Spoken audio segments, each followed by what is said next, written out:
Welcome to the Architect's Possibility Podcast with David Bradley of Blueprint for Living Coaching. Each week, we connect with design professionals, just like you, who are using their creativity, leadership, and passion to make the world a better place in ways both big and small, every day. Now, here's the host of the Architect's Possibility Podcast, architect and executive coach, David Bradley. Good day, everyone. I am speaking today with Bill Reed. Bill is an internationally recognized planning consultant, design process facilitator, a lecturer, a teacher, and an author in sustainability and regeneration. He is the principal of Regenesis Incorporated, a regenerative design, living systems integrator, and education organization. We'll be talking a little bit more about that. Bill is an author of many technical articles and a contributor to multiple books, including co-authorship of the seminal work, Integrative Design Guide to Green Building. He's a founding board of director for the U.S. Green Building Council and also one of the co-founders of the LEED Green Building Rating System. So I want to start off, first of all, Bill, thank you so much for being here. I really appreciate it. Delighted. And I want to start off with a description that you had provided me about the work that Regenesis Incorporated does. The work centers on creating the framework for and managing an integrative whole and living system design process. And that collectively is known as regenerative development. And the objective is to improve an overall quality of the physical, social, and spiritual life of our living places and therefore the planet. The more immediate benefits of this process include such things as higher efficiency, lower costs, reduced waste, faster time to market, and the realization of exponential value to the social, ecological, financial, and human qualities of a project, the community, and its ecosystem. So that's a lot to absorb, but I kind of wanted to put it out on the table and have that be our starting point in the conversation. What I shared with you at the very beginning before we started recording was, in looking at all of the articles that you've provided me and the work that you've done, I've been really curious about how regeneration might be redefining the role of the architect. So maybe we can start with that and just see where the conversation takes us. Okay, good. And you're right, that was a mouthful of words. It was. So I'm not sure I followed it myself. I think before we answer that question about the role of the architect, we have to understand what it is and what it isn't. And Sure. For one thing, regeneration is not an it's a process. And the corollary question is, what does sustainability mean? Because if actually we understood what sustainability meant, we wouldn't have to be talking about regeneration. The big question is, why hasn't sustainability worked? Because it hasn't. We keep degrading the planet, yet we keep doing, that definition of insanity, doing the same thing over and over again and expecting a different result. Well, that's kind of what we're doing with the sustainability movement. And people think, well, we keep doing more of it, right? Well, we have been doing more of it, and the planet only gets worse. So maybe we haven't done enough of it. And the other question is, though, what needs to be addressed that we aren't addressing? And fundamentally, regeneration is about participating in the game of evolution, staying in the game of evolution.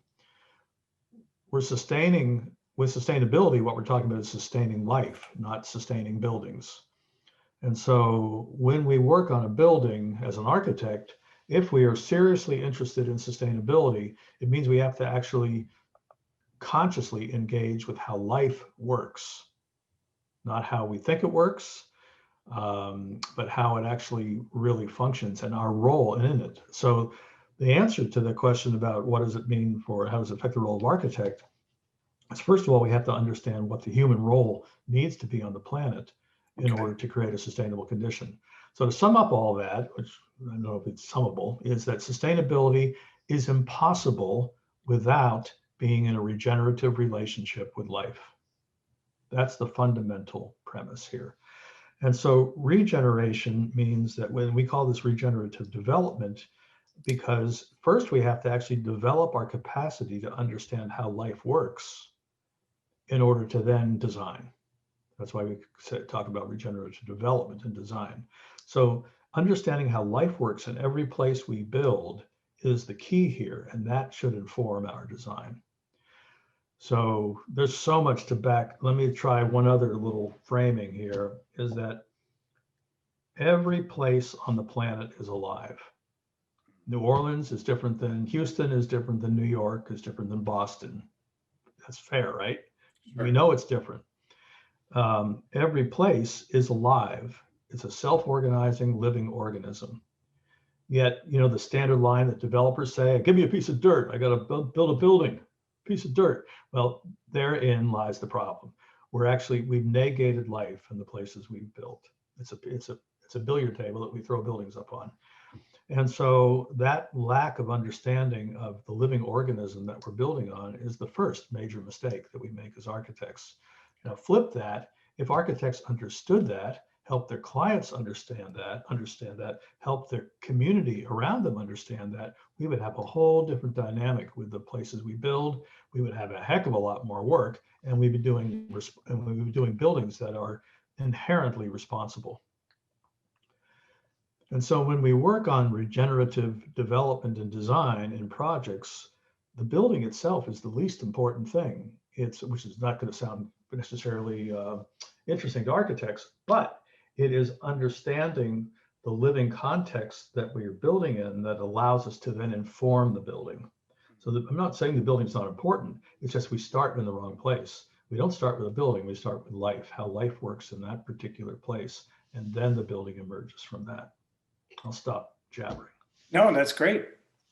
How does that then show up in architectural education? Oh, it barely exists, although it's beginning to.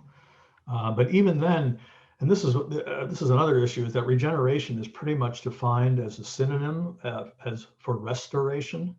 We're going to regenerate a forest. Mm-hmm. No, you don't regenerate a forest. You actually restore the capacity of that particular ecosystem, that sub-ecosystem, so that it has the self-organizing capacity to evolve. Okay. That might be worth repeating, but so it has the self-organizing capacity or capability to evolve. Now the question is, so we do that with a wetland, a beach dune system, a forest, a riparian corridor. So now what happens 10 years later, you know, and we as a culture are lucky if we have a 10-year memory. So I come along and say, I need to build a shopping mall or a new office building complex. That wetland, well, you know, we don't need all of it. We're going to use 50% of it. We can take 50% of it. So the point of this is that what needs to happen in our culture is to regenerate our relationship as life proceeds, as life processes itself. Life is not static. That's another thing that we do in our life, is we think life is static, right? We don't like change, so we try to make it permanent. Well, is anything permanent in nature? That's a rhetorical question, but I think it's fair to say that no. So if nothing's permanent, then what we need to be doing is continually evolving with that place and paying attention. Now, biologists call this adaptive management. And we would call this building evolutionary capability. And indigenous peoples live that way naturally, people that are really seriously involved with the places they live. And by the way, the healthiest ecosystems on the planet have been with people involved, not removing people. So this is not about removing people from life. This is actually engaging people to participate with life on its own terms. And then if we really play the long game here, then we would say, no, we can't have any more babies in this area. No, we can't dump stuff in the water. No, we can't extract nutrients from the soil using crazy fertilizers and additives.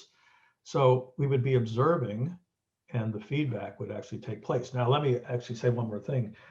You can't save the planet. It's too abstract. There's nothing, you know, because sustainability is about saving the planet, right? Well, tell me about how you're going to save the planet, David. One small step at a time. Yeah. So yeah, right. Except that one small step, if it's seen as a fragmented problem, may not help, because we actually do one thing, it actually has multiple other ramifications in the places you build. So our premise is that you actually save the planet place by place. Okay. And Eleanor Ostrom, the Nobel laureate in, I think, 2009, in her Common Pool Resource work, proved that the tragedy of the commons, you're familiar with that, Garrett Hardin's work? Yes. Yeah. Okay. Basically, so what we're doing, right? We're extracting, dumping pollution into the air, extracting all the fish from the sea, because it's not my problem, it's your problem. Right. So that's true. And the reason she won the Nobel Prize is because she proved that in a small enough ecosystem, manageable ecosystem, that is not operative. You actually pay attention and say, oh, we can't do that anymore. So sustainability is operative, or regeneration. And when I use the word sustainability, I mean regeneration, because it takes that level of engagement. That regeneration is possible at the scale of place. It is not possible at anything larger. So I have another kind of wacky premise. There's 4,037 cities on the planet larger than 100,000 people. If we get that 3.5%, that magic tipping point of 3.5% that you hear tossed out there, at some point, 100th monkey, thing cascade, that's 141 cities. If we actually demonstrate and show that the transformation of 141 cities, we will save the Earth, because it will then seem obvious. That's what we have to do. Now, I realize that's a pretty big stretch, but I like holding on to that. And is that the size of place that's at the point? Oh, you can do it even bigger than that. The place is actually the way the Helen and Newton Harrison, the ecological artist from San Francisco, described it, as how big is here. That's a great way. I just love that, because we all know where here is. And this gets a little more complicated, because when you work with a living whole, a whole system, right? And a whole system is any kind of self-organizing entity. So we know New Orleans as a whole. I know my neighborhood as a whole. And let's take my family as a whole. So all those are wholes. I'm a whole, but we're nested within one another. So at this point, brains begin to fry and say, well, which whole do you work with? You actually work with any of those wholes, but when the way life works is each whole has to add value to the next larger whole and the next smaller whole. So the whole science of life is that we need to be adding value to that system that we're nested within. And if we're not, there's no sustainable condition. That sounds like a great place for architects to at least step off, a great starting point, and maybe an organizing principle for the kind of training that we all do. I know in a previous conversation a couple of weeks ago that I had with Helen Kessler, who also does regeneration and works in sustainable design. The thing that really impressed me was first of all, the principle of coevolution. And also, I felt a bit overwhelmed by the extensive network of people who need to be involved in regeneration, and wondered, how does an architect then step into that process in a way that's impactful? And that's the easy part. And also as a leader. Yeah, good. And that's an additional training. So you can add this kind of training. By the way, I don't want to take away from the role of architecture of creating beautiful spaces and buildings and objects. In fact, I was giving architecture a hard time in a lecture one time, and some guy up front raised his hand and he said, all I wanted to do is beautiful buildings. I thought, well, of course, we need people to do beautiful buildings, right? That's not my specialty, right? But my specialty as an architect is working with the system. And so what I've trained myself to do and worked with my colleagues in doing is how do we work with integrative systems, large scale design teams. I'm working on a project right now with a 135 person design team. Now that takes a skill set to be able to manage something and hold that aim and that direction over a 2-year period, which is really what the design period was for this project. And That's a skill that can be developed. In addition, we actually need to understand, or at least how to access ecological systems and understand them, not just from a scientific reductionist term, but to understand them as a whole living system. And the way we understand those systems, let me go up a little bit sidebar riff, is that we have to be trackers. We have to be pattern recognizers. Skill set is tracking patterns. And architects do that anyway. A lot of scientists do that, but it's tracking now the patterns of life in the place you're living. And by the way, we do that when we people watch. For me to get to know you, David, it doesn't help me to know your liver or kidneys. Right. It doesn't tell me much about you, but yet that's the way we work with cities. I want to talk about mobility and water pollution and gender equity and racial issues. And we kind of throw them all in a vessel. And that would be me like taking all your organs in your body and putting it in a vessel and stirring it up. But I don't get David, do I? Right. So nor do we get it by adding all these pieces together and calling it a whole. The way I get to know David is by looking at the patterns of your life, how you interact with your partner, kids, parents, your dog, whatever. Those invisible patterns, those relationship patterns, tell me more about you than any of those physical things. Is that making sense? Yeah. What's interesting is I think about how architecture as a profession has evolved over the centuries. And back in the Renaissance, for example, I mean, one of the reasons I got into architecture was because I viewed it as a Renaissance profession. Sort of, you have to know a little bit about everything. Oh.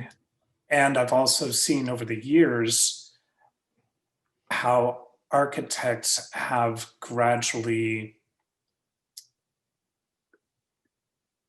abdicated some control, some responsibilities.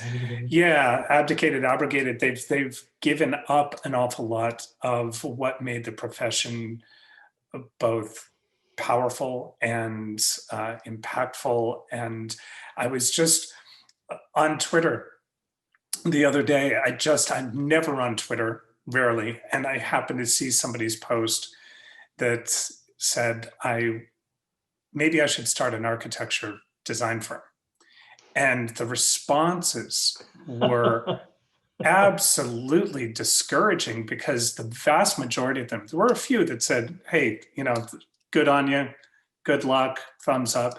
But the vast majority of them said, architects have basically made themselves irrelevant. Mm-hmm. They don't have any power anymore. They don't make any money. You're going to spend your whole life working and to gain nothing back. Seeing that both upset me, and it got me to thinking about this conversation. What are the possibilities that regenerative principles or regeneration is a key to reclaiming the role of architect as leader? Totally. Yeah. Totally there. I made a commitment 20 years ago to do nothing else but this. Mm-hmm. And my entry point is integrative systems thinking, because it leads automatically to regeneration. Because where do you stop integrating? Because right. Do we stop at the site? Do we stop at the community? Do we stop at the watershed? It actually ultimately, you don't stop integrating. So you're on a metaphysical journey. It encompasses everything you're thinking of that architects maybe 200 years ago, or the master builder, right, had to address. It's unbelievably rich, and it's an inexhaustible mine, because where do we stop evolving, David? Usually the front door.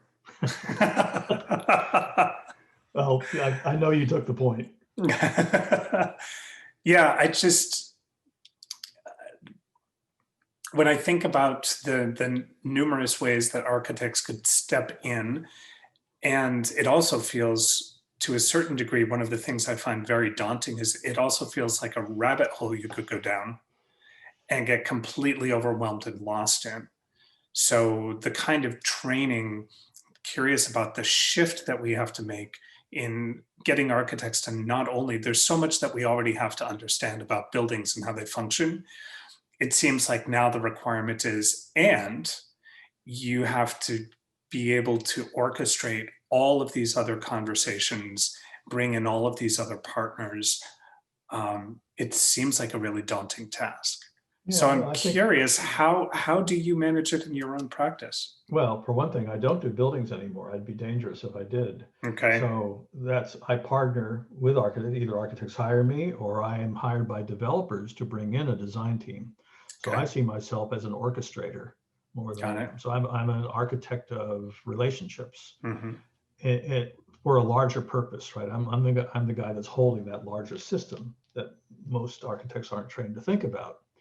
So it just takes two of us in our practice to actually hold that for a large project. We're working on a $4 billion project in Vancouver right now. And it's just two of us that are actually working with 135 people.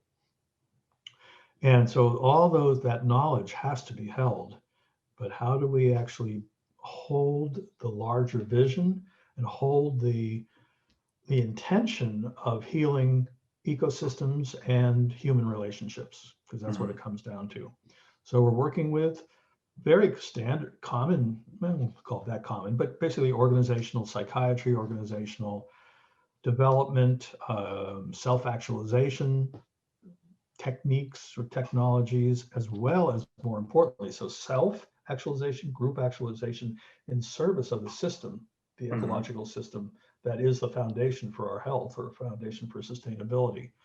Now, people, like I said, indigenous peoples who were really in touch with their place held that as a matter of nature. It was just the way they were brought up. We have to unlearn a lot of bad habits. And that's the tough road that we're on right now. Fragmentation, ego, insecurities, all these things get in the way of meaningful relationships and serving something larger than us. Hmm. Why do you think it hasn't taken off in, well, maybe I'm making some presumptions there, but why has this not simply become the way that we work? It's hard and it's different. And we're not comfortable with difference, right? I think architects, I'm going to be a little tough on the profession. We call ourselves creative. I actually think architects are one of the least creative professions when it comes to anything beyond building design. Mhm. Generally, we're locked into a way of practicing and a way of education that limits our creativity and society. The service-oriented architecture firm is tell me no. I mean, this is the frustration that I have. Well, when the client asks for it, we'll give them sustainability. No, you should be leading, right? If you're not leading, who's going to lead? Right. And so I have a real difficulty with this, and that's why, by the way, it's a race to the bottom in terms of fees, Mhm. because we've abrogated that commitment. Right. I believe in a previous conversation you and I had, you mentioned that you were actually using the principles of regeneration in your own firm. Yeah, yeah. What does that look like? Well, seems to me I missed a question you were asking though, but I'm sorry, I just skipped over that. What is it? Well, It's okay. basically, regeneration means you are actually regenerating the will and the spirit uh, of relationship. So our firm has been through 3 rebirths since Regenesis has been through. We're going through our 3rd right now in terms of shifting from our focus to larger focus. I mean, it's not just strategy. We're actually who do we need to be now that the society is where it is right now? Who do we need to be and how do we need to be operating? And it takes a lot of work to do that. So that effort is how do we shift who we are as a being, and how do we respond to the will, if you will, what society is motivated to begin, or what is actually ready to be born in society. If we kept just on the normal function, right, got to do it, got to earn more cash, got to make our business more efficient, that's a strategic issue. Okay. And that we can reinvent that all the time, but we're talking about how do we regenerate? How do we rebirth the energy that motivates us to work on the next level of what society needs. And so does that process involve bringing in all the stakeholders? No, Pardon me. no, it's just us, Or- ourselves, the 8 of us, basically. Gotcha. And oh, you know what? That reminds me. How do we actually manage all those stakeholders? You asked that Right. question. What we're really doing is building. This is going to sound woo-woo, but we're building a field. Okay. And now, we're building a field of aligning people around common purpose, which is much larger than just building a building. It's what's our role in this ecosystem? What's our role in this social and cultural system? Who do we need to be in relationship to them? How do we actually engage them and bring them into understanding what we're doing on this site, so we can actually be informed by what's going on outside of the site and develop that. Remember I said the whole, you're adding value from here to there. We're actually working with those stakeholders. Now, we don't have to meet with every stakeholder. We have to meet with the stakeholders who are actually interested in being met with. And that's typically anywhere from 15 to 30 people, let's say, no matter where you are, Manhattan or Montana. And what happens is you're actually helping them understand the potential, not the problems, but the potential of a healthy ecosystem and social system, and what their role wants to be. We don't try to change people's role. We say, you're interested in mobility, and you're interested in habitat connectivity. All right, seems like we ought to be talking with each other because roads interrupt habitat, and maybe how do we actually harmonize this, reconcile these issues? Well, what happens after, and it takes about a year to do this, of meeting every, say, 4 to 6 weeks, but this field of people begin to realize, oh, I'm working on something that you're kind of peripherally working on. Maybe we should talk and get out of our silos. And that literally takes, I've seen this happen in 10 months to 12 months. It takes that kind of time working in a community. When that happens, you're off to the races. Because they say, why are you guys here? We should be doing this. We should be leading this meeting. Yes, you should. Here you go. And what we do is we keep the pattern going.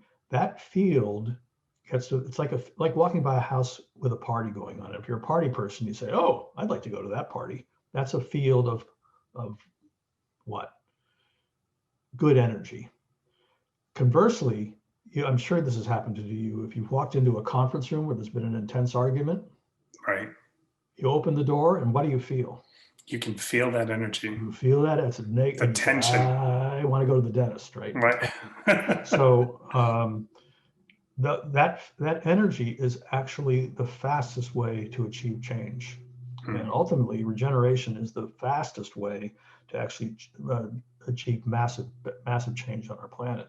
Because what happens is people say, I want to join that party because it's working, it's effective.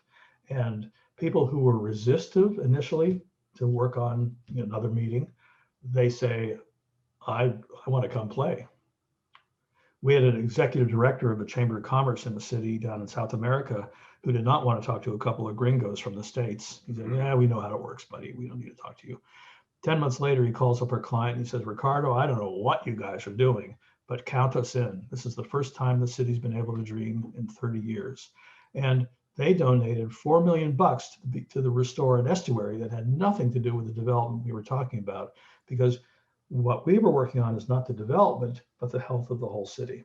Right. And people then began contributing and engaging, and all of a sudden it was a different dynamic in the city. The dying city turned around in literally 2 weeks. How did you start? Like, what was there a very first project that you just decided this is the methodology that I want to use? No, it's been over years, but I started out with city planning. When I was in high school, I was actually studying city planning. Okay.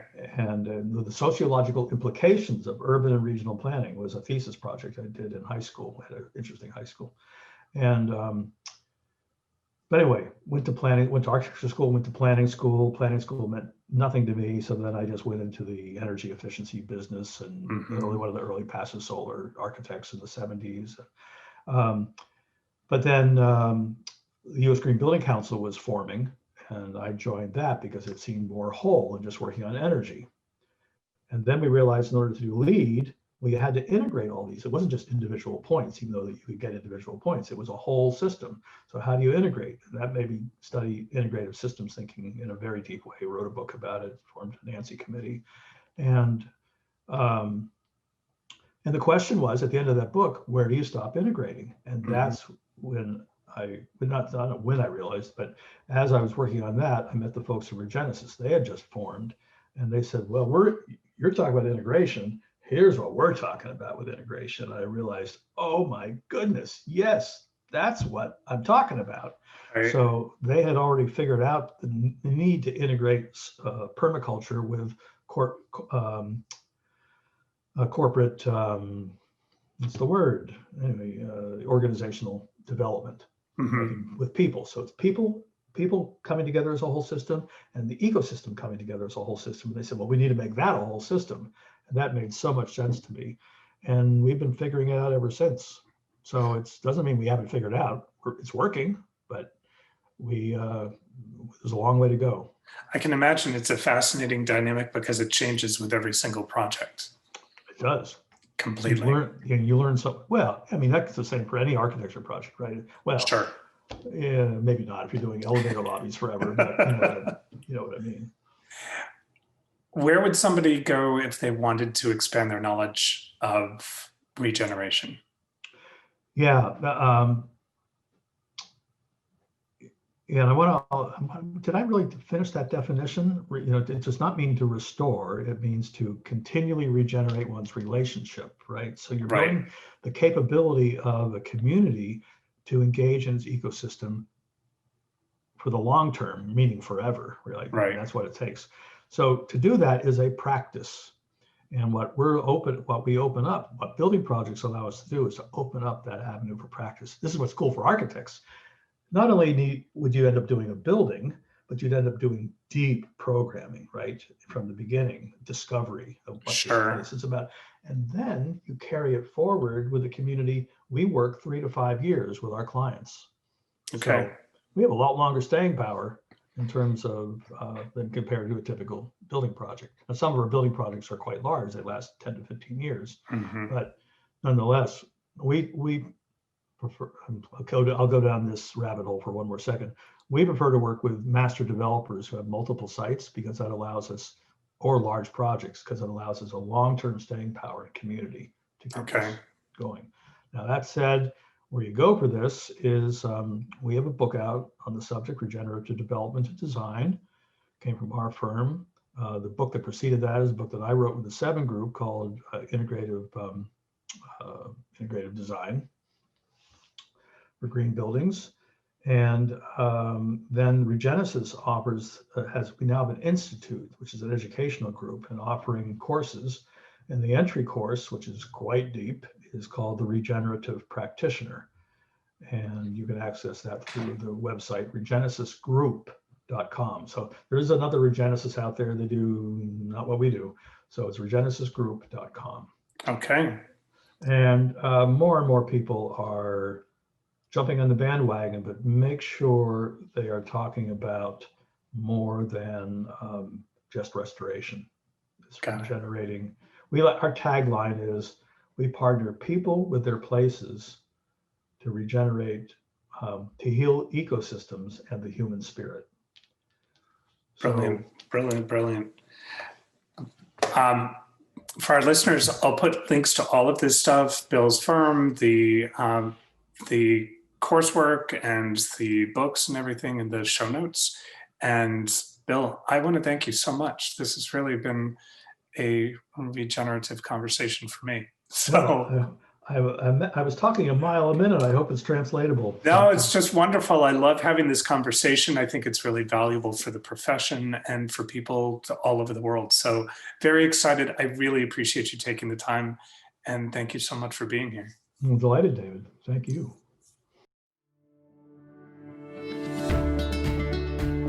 Thanks for joining us this week on the Architect's Possibility podcast with architect and executive coach David Bradley, produced by Blueprint for Living Coaching. If you found value in the show, be sure to give us a rating on iTunes and share it with an architect you know. Remember to tune in next week for our next episode of the Architect's Possibility podcast. Until then, Keep celebrating the possibility in your life and make it a wonder-filled day.